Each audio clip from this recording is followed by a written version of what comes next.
بسم اللہ الرحمن الرحیم۔ لائف لائٹ میں خوش آمدید۔ حکومت کا نواز شریف کی واپسی کے لیے برطانیہ کو خط۔ وفاقی حکومت کی جانب سے نواز شریف کی واپسی کے لیے برطانوی حکومت کو خط لکھ دیا گیا ہے۔ ذرائع کے مطابق وفاقی حکومت نے بیرون ملک علاج کی غرض سے گئے ہوئے سابق وزیر اعظم نواز شریف کی واپسی کے لیے برطانوی حکومت کو خط لکھا ہے۔ پنجاب حکومت کی سفارش پر وزارت خارجہ کے ذریعے برطانوی حکومت کو خط لکھا گیا۔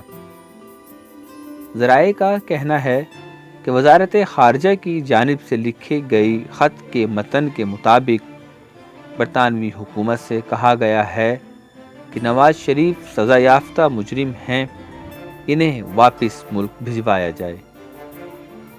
واضح رہے کہ وزیر اعظم کی مشیر برائے اطلاعات فردوس عاشق اعوان نے گزشتہ روز شکوہ کرتے ہوئے کہا تھا کہ مریض قیدی بیرون ملک علاج کے لیے گیا، وہاں اس نے علاج کیوں نہیں کرایا۔ ہم امید ہے کہ آپ کو یہ ویڈیو پسند آئے گی۔